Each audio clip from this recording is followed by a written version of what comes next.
I try to avoid lesbians. I finally came out and I was avoiding lesbians and hooking up with straight girls. Hello, I am Kay Anderson and you are listening to Lost Spaces, the podcast that mourns the death of queer nightlife. Every episode I talk to a different person about a venue from their past, the memories they created there, and the people that they used to know. Now, I need to let you know something. I think I've met someone who loves a spreadsheet as much as I do, and her name is Bobby Mccumber. Bobby is a comedian, MC, and radio host from Melbourne, Australia, and I have to say she was probably the most organised, punctual dream guest that I have ever had on the show. We caught up to talk about the Glasshouse, one of Melbourne's only lesbian bars, which was also the very first queer bar that Bobby ever went to with teammates from her cricket team back when she was a closeted 23-year-old. We talked all about the joys of karaoke, falling in love with straight women, and coming out to your parents via email.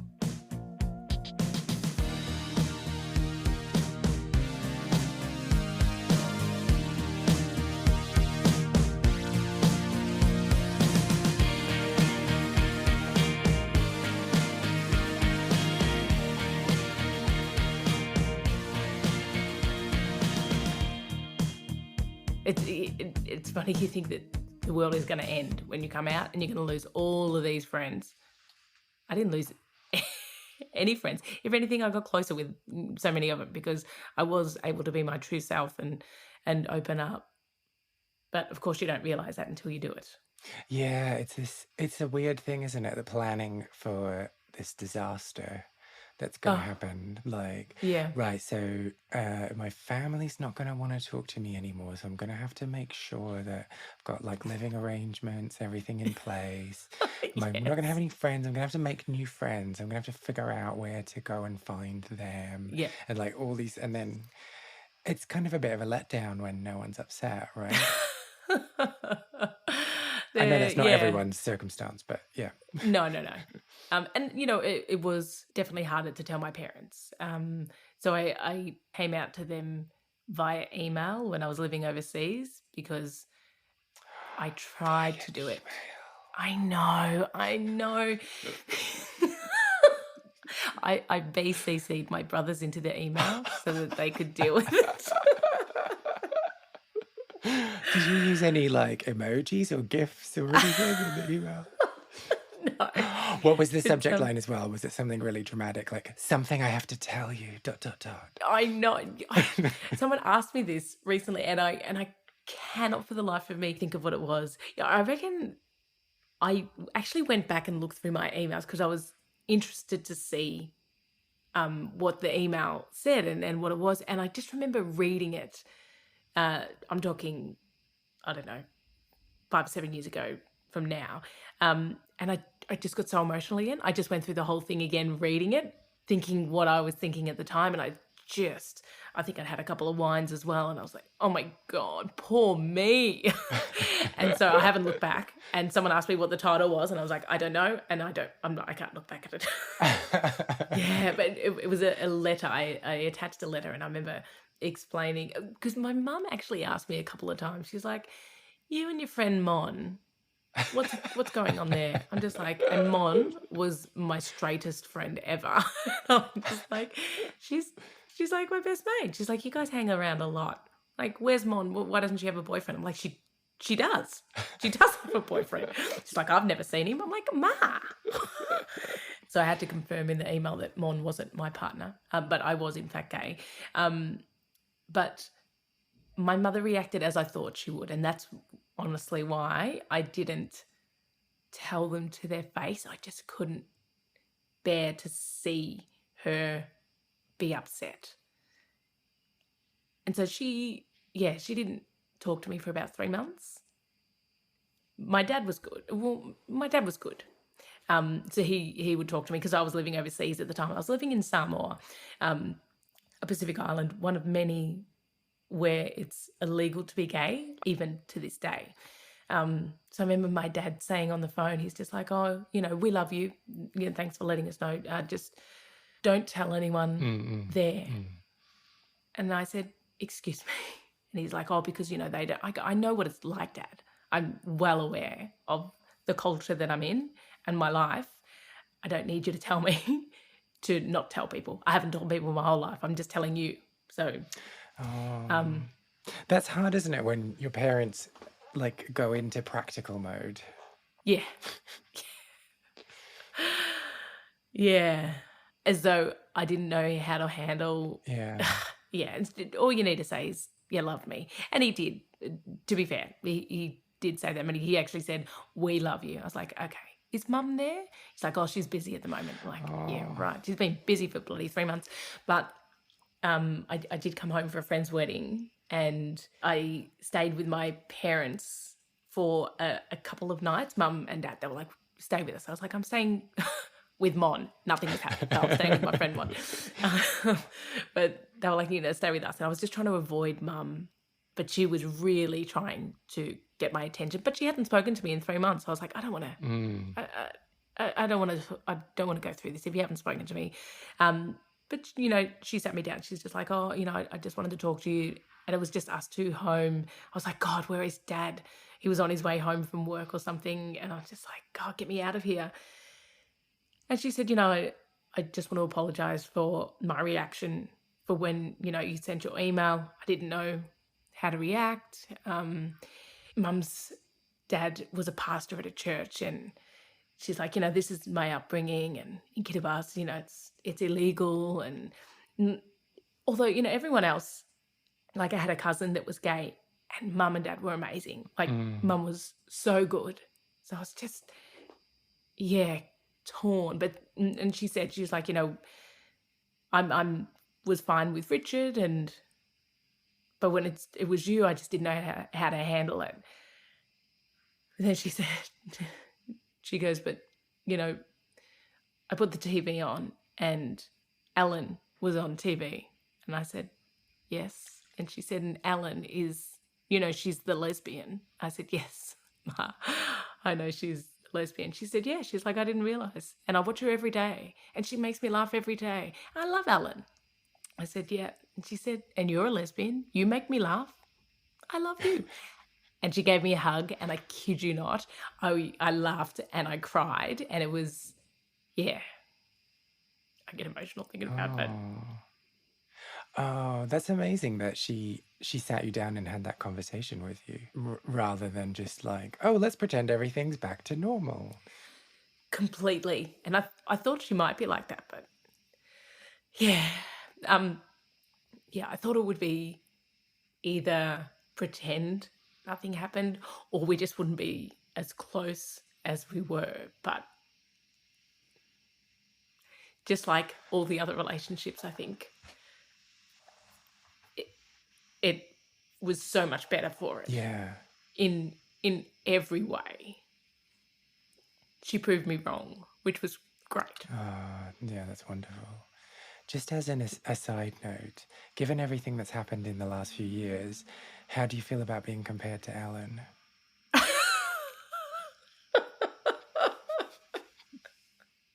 No comments.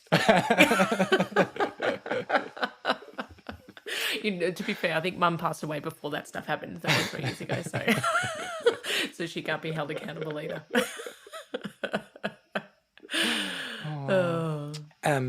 And so where were we? We were in the Glasshouse.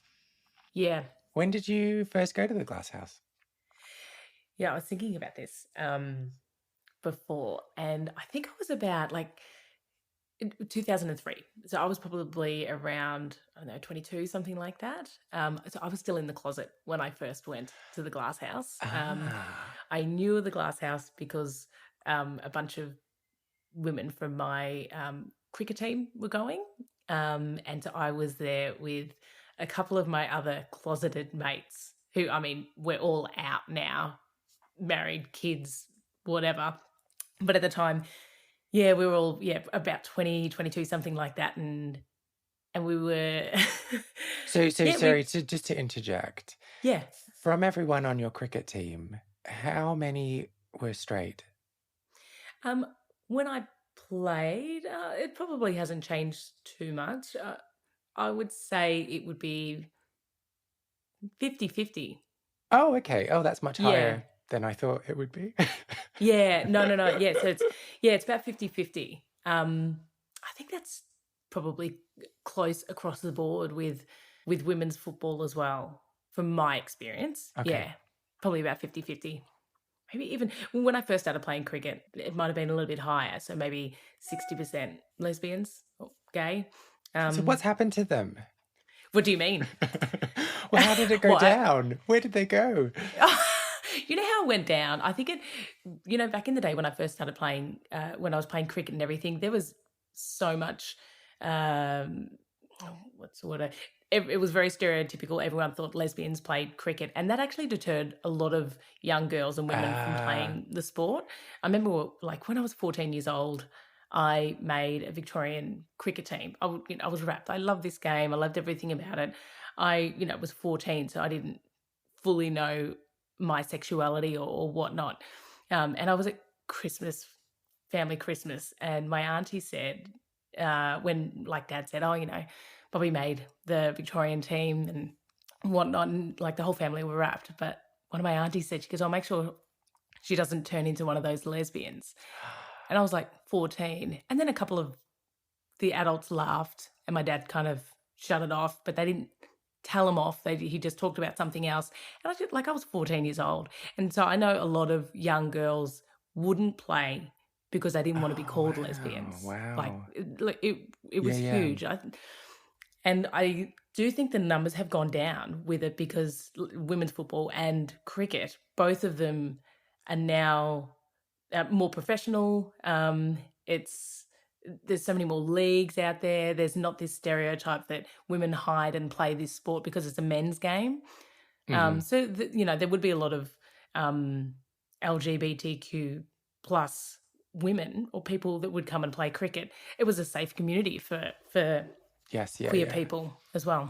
It's so interesting though, because you hear about like men are put off because men are so sensitive, are put off from doing things because it's seen as feminine or that they would be gay if they did it. But you don't hear much about women choosing not to do something because it's dykey. Yeah, totally. Yeah. So sorry, I cut you off. So you were at the Glasshouse with other people from your team, and some of them were in the closet, some of them weren't. Yeah. So there was a group of us. There was probably about 4 of us that were all the same age, and we were all in the closet, like to the point where I think there was that internalized homophobia just from everyone judging us from the outside, expecting us to be gay. So we were like, no, we're not gay. I'll show you. Yeah. Yeah, exactly. That's exactly what we were like. We'll show you, but we're going to this place because we've got other friends that are here and stuff. And we went and we had a good time, and we kind of giggled because we had never seen so many gay women before. It was exciting. It was fun. We saw a lot of people that we played cricket against, and it was a fun experience, but it was also, I guess, hard for us because we were all gay, but we just hadn't come out. But we loved it. So who on the team was out? The older women, I guess. Okay. Yeah, so older women that would have been in their mid to late 20s or 30s, people in their 40s, and they were all comfortable in their skin and who they were, and they were happy to take us out. So we went out with them. But we had a ball, so we went back. And we went back every second weekend kind of a thing for a little while, and then occasionally one of, not me personally, not at this time, but one of my mates would hook up with someone privately outside or in the toilets, and it was slowly, it's like, did you? It's like, no, I didn't. And we were just hiding what was inevitable in this gay lesbian bar, the Glasshouse. So initially my experience was, I guess, discovery, to be honest with you, for all of us. Okay, so like transport yourself back in time, and you've just walked through the front door of the Glasshouse. Tell me about what you're seeing. Tell me about what your sense, like, what are you soaking in? I was like, I wasn't embarrassed, but I was anxious. I would say anxious of where I was, who would see me. I think just that was the first place that I had been to where like everyone was queer or an ally, but no one was judged. Like that was the first, gay, queer venue that I had actually been to. So yeah, there are a lot of emotions. Definitely anxious would have been my main feeling and my main emotion when I went there the first time. And then to excitement. Like it didn't take long to kind of be like, how cool is this? you know? I was there with friends and stuff, so that definitely helped. And it obviously got easier over the years that I continued to go there. But Was it a place where everybody knew your name as soon as you walked through the front door? It's funny. On Sunday nights, there would be karaoke. And during women's footy season, all the football teams would go to this bar and play karaoke. So you knew a lot of the people from all the other teams. I was quite outgoing and whatnot, and I was friends with lots of people from different clubs. So it literally was one of those bars where I would walk in after a game of footy to karaoke, and you would like people like Bobby, hey, I'm like hey, like Bobby, hey. It was brilliant. I loved it. And then my song was Whitney Houston, I Want to Dance with Somebody. And whenever it came that's on, an ambitious song. Oh my God. It was more about the dance performance on stage than the actual singing. But every time that, because I just went there every single Sunday, I bloody loved it. Every time that song come on, I kid you not, people would just start chanting Bobby, and I would just be like, I'd just be making a way. I'd get up on stage, and Dolly was the name of the lady that ran it, and she's just like, here we go, Bobby. Do you want to give someone else a go? And just like, this is my song. So yeah, it was, oh God, that was so much fun. And that was a few years later. So that was probably close to, I would have been in my mid-20s, I think. I came out when I was about 25, and I would have been about 27, I think, at this point. So I was just living it up. So let's talk about that coming out. So you said earlier that your aunt had made a remark about you turning into a lesbian because you were involved in sport, which, is a common occurrence. Where were you at that point in terms of understanding your sexuality?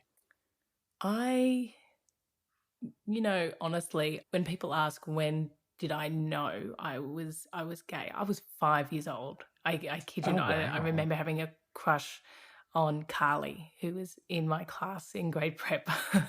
Hi, Carly. And I had just held it in all my life, I think. So when I was 14, I knew I was different. But did you you know how people often minimize their relationships between women and say like, well, they just really like each other, they're just friends, like it can't be sexual, it has to just be like a platonic thing, it's just intense. Like, did you not have that kind of internal dialogue? Or I did, about like women at our cricket club, for instance. There was the coach and one of the other players, and everyone, all the teenagers were saying, they're a couple. And we're like, no, they're not. They're just really good friends. They live together. They were absolutely a couple. I was at their wedding. They were together for over 20 years. But yes, wait, you weren't at their wedding saying, no, I think they're just friends, guys, were you? No, I'd accepted it by then, thankfully. But yeah, no, I was absolutely one of those people going, they're just friends. They are absolutely just friends. I did that for quite a while, actually, for many relationships. Proved wrong every single time. But did you think that about yourself, like when you were having these intense feelings, were you trying to like justify it or write it off by saying like, oh, it's just a friend thing? You know what? I knew. I don't think I ever tried to pretend that it was just a friendship, because I just had these feelings inside me that I didn't have for boys, or in primary school or high school, especially high school. I think high school.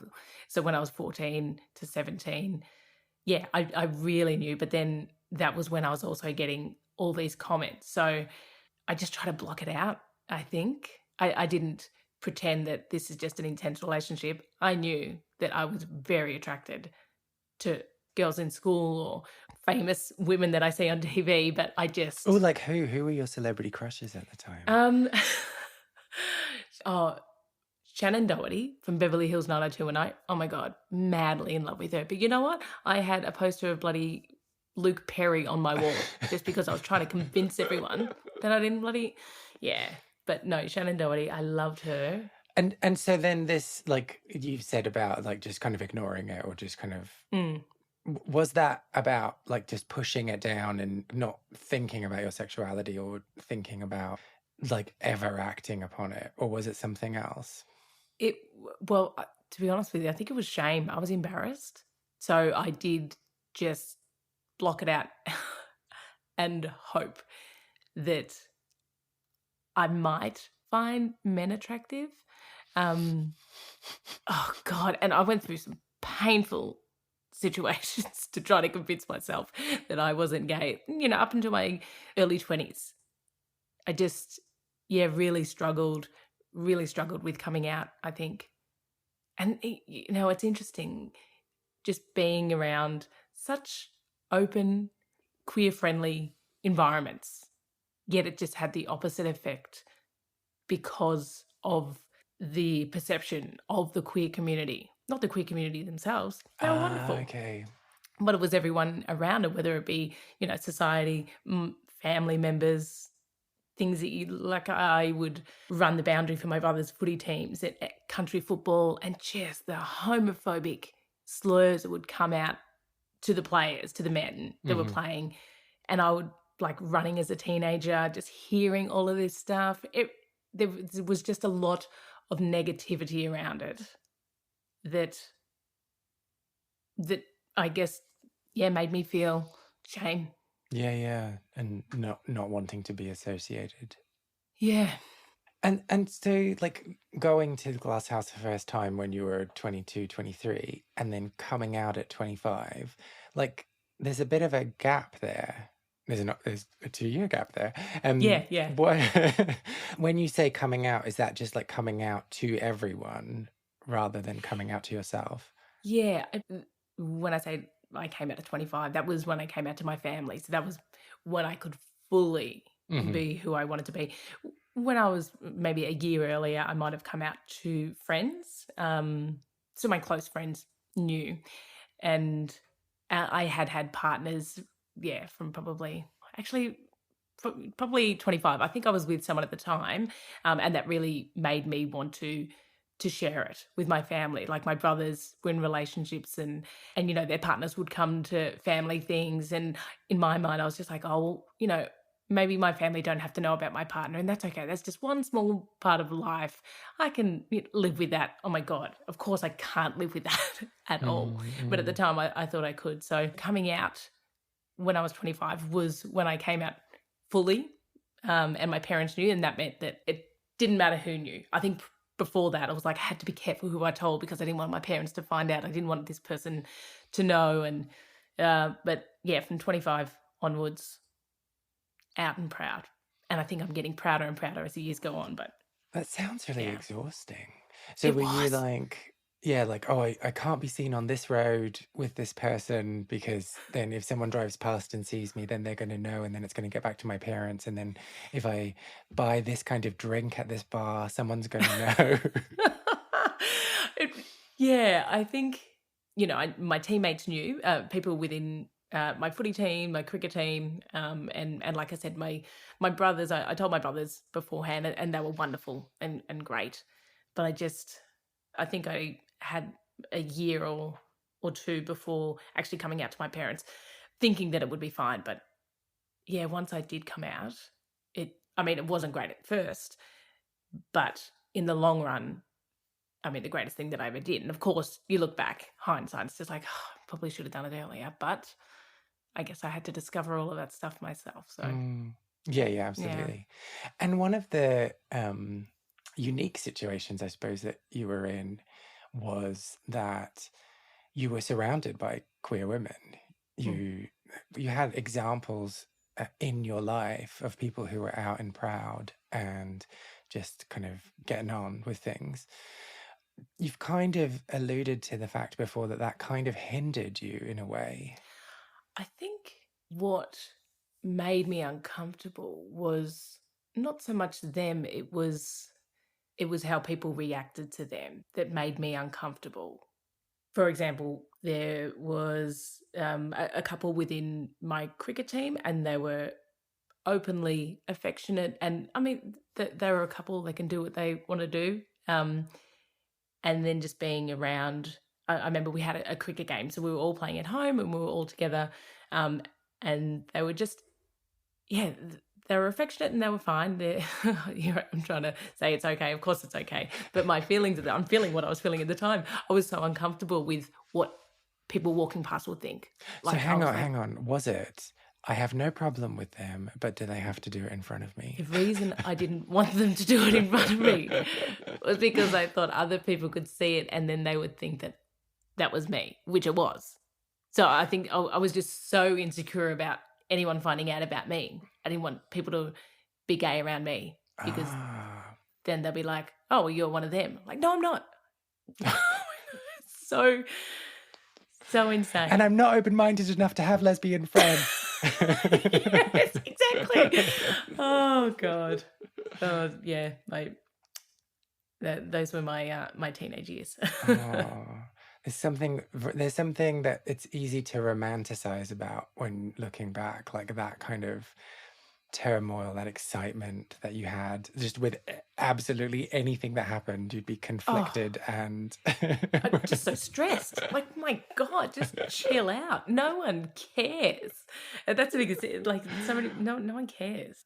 The other thing, like, in having that group around you, is that, like, when you actually came out, were people all just like, yeah, so what? Yeah, I think majority were like, yeah, friends were great.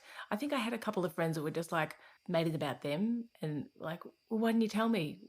Oh, okay. I can't believe you didn't tell me. Like, I've known you for this long. And just like, can you? Like, I wasn't comfortable. It wasn't you. It was me. But I mean, that was only a couple. Everyone else, so happy and wonderful and supportive and fine with everything. Okay, so back to the Glasshouse. What I typically ask people when they come on this show is, did you snog anyone there? You know what? Not as many people as I would have liked. I just... Interview's over. This is it. It's terrible. I know. I'm sorry. Thank you so much. It's been wonderful chatting. I was so boring. Like, it's just, I don't know if it's an insecurity or an anxiety thing. I didn't want to... God, I had all of these rules and restrictions on myself. I didn't want to get with anyone from my football team. I didn't want to get with anyone... Oh, no, that makes sense. Right? It does. But then I didn't want to get with anyone from any other footy team as well. I don't know. I just didn't want rumours to go. I was just like, get over it. Everyone else is making out and having a good time. I was getting up on stage. I had a lot of friends, but I didn't actually make out with too many people there. God, how boring. This is such a shit interview. I'm so sorry. God.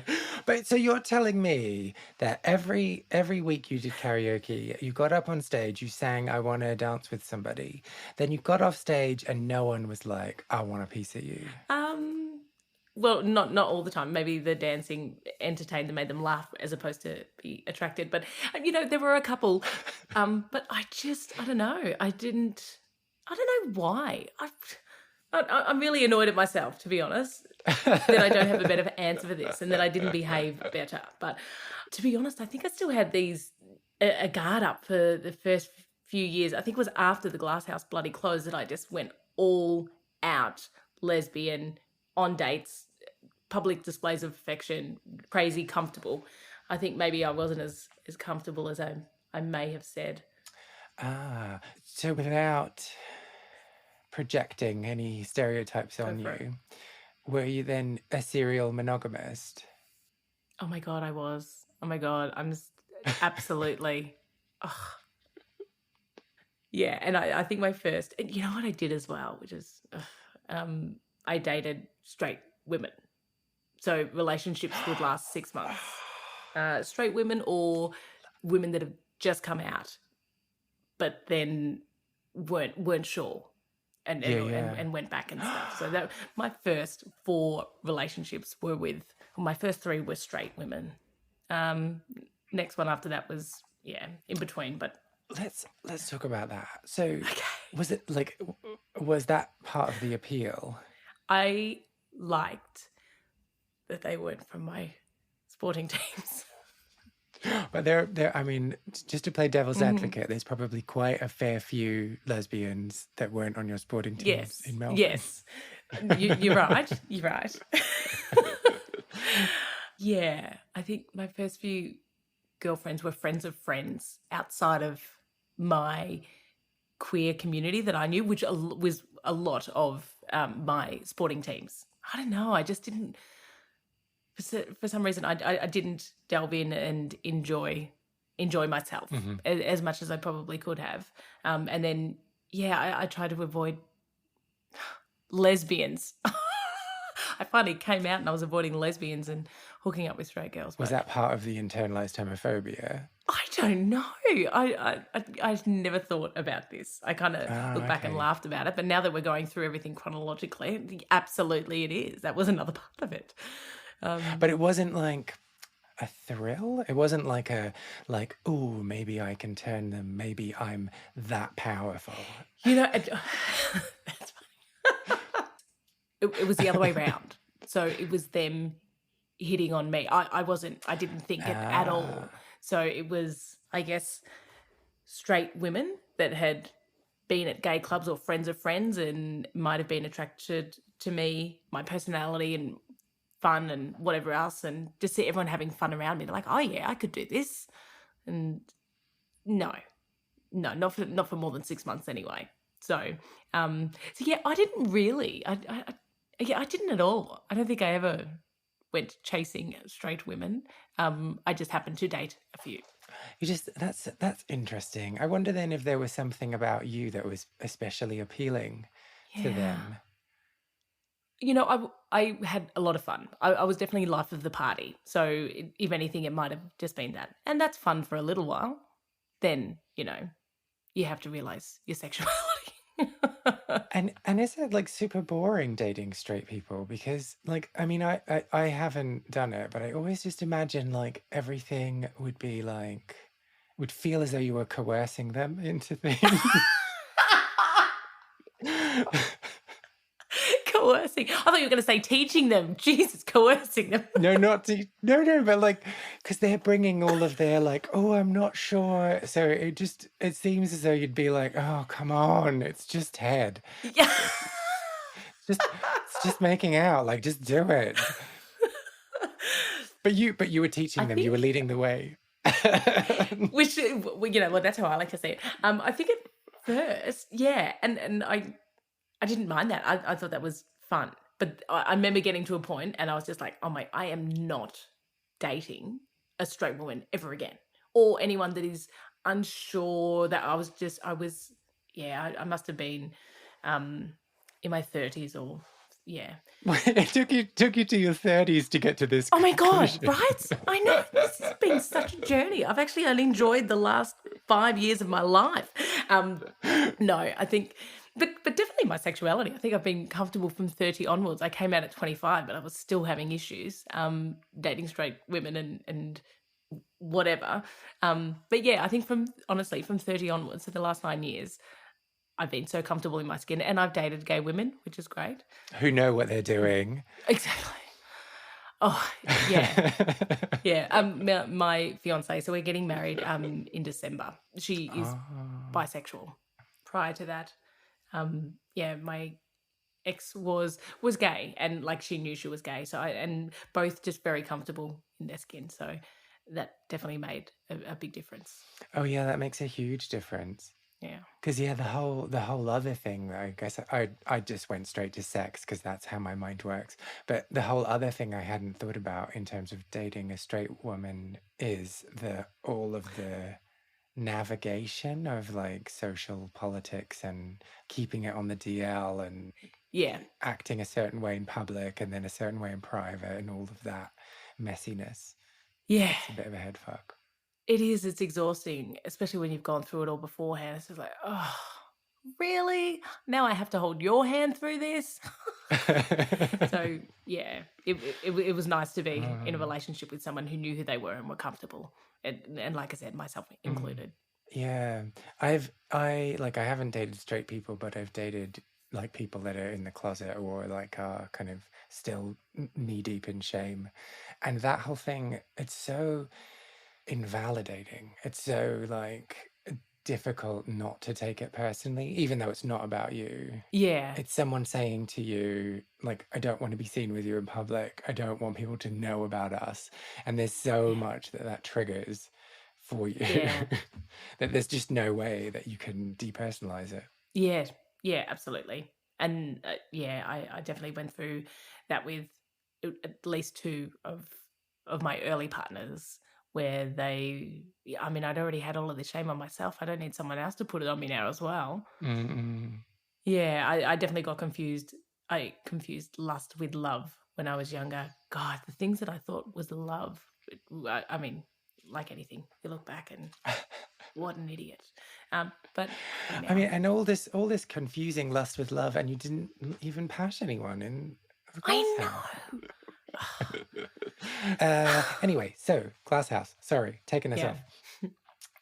So do you remember hearing about the Glasshouse closing? I don't think I heard about it until after the fact. I think I was looking for a place to drink. So I hadn't been there in a little while. And is this because you were in a relationship and you'd settled down? Possibly. Yeah, that might have been the case. What was it? No, you know what it was? I think I was overseas at the time. So I was living and working overseas, and then I came home and then I wanted to catch up. I was like, why don't we go to the Glasshouse? I don't know. I could have been in a relationship, but then I went there and it was closed. And I was like, and it didn't look like it had been open for a while. And then I remember just looking it up on my phone and finding out that it was closed. And then so when you were outside the bar and you looked up and you'd seen that it had closed, what did that feel like? Devastated. One of the main things, especially like the gay scene, this was the only lesbian bar. Like, this was the only dedicated lesbian bar. There were so many gay men bars, but there was just nothing like this. So, yeah, it was devastating. And I think I was just waiting for it to reopen or another bar of some sort similar to open, but I don't know any. Mm-hmm. Like I said, I know that there's a lot of gay nights that are around and that might be, for women or whatnot, but I have never seen anything like the Glasshouse, and it is devastating. Like, it was just such a huge part, not just for me, but for so many, women in Melbourne. And it was just unfortunate that there was no other place like this available. And so do you prefer like women only or women heavy spaces? Women heavy? You know what I'm trying to get at. I think I do enjoy it. Yeah, definitely. And I enjoy like a Sunday Licious, so a similar thing where, it would be all women. But I just like the option as well. It's, yeah, I like the option. There are a lot of other gay bars and clubs that I've been to in Melbourne, which I love as well, which would definitely have more men, and they are definitely catered more for gay men. And I love those bars as well. But I did prefer the Glasshouse. So, yeah, I probably do enjoy the spaces with predominantly women.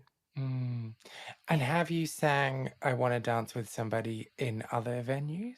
Many. Yes, many. The Glasshouse can't take that away from me. I will always sing that wherever I can. Like, do you never mix it up? Is it just the same song every time? No, I do. No, I do sing that a lot.